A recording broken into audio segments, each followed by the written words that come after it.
জয় নিতাই, রাধে রাধে, হরে কৃষ্ণ। বন্ধুরা, আজকে আমার গোপাল সোনাদেরকে ভোগ দিয়েছি, তোমরা দর্শন করো।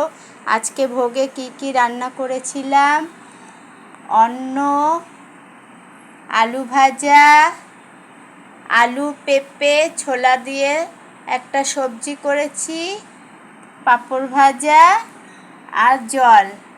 আজকে আমার গোপাল সোনাদেরকে এই রান্না করেই দিয়েছি, আর কিছু করতে পারিনি।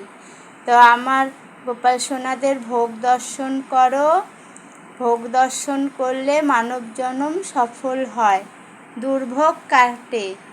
আর তোমরাও ভক্তিপথে আসো, দেখবে ভক্তিতে যে কি আনন্দ, সংসার জীবনে সেই আনন্দটা পাওয়া যায় না। ভক্তি জীবনে যে আনন্দটা পাওয়া যায়, খুব ভালো লাগবে। দেখবে তোমরাও আস্তে আস্তে ভগবানের চরণ স্মরণ করো, দেখবে তোমাদেরও আনন্দ আসবে। মনের ভেতর থেকে একটা সুন্দর আনন্দ অনুভব করা যায়। এই আমার গোপাল সোনাদের দেখো, দর্শন করো আমার গোপাল সোনাদের। রাধে রাধে, হরে কৃষ্ণ। এই আমার গোপাল সোনা।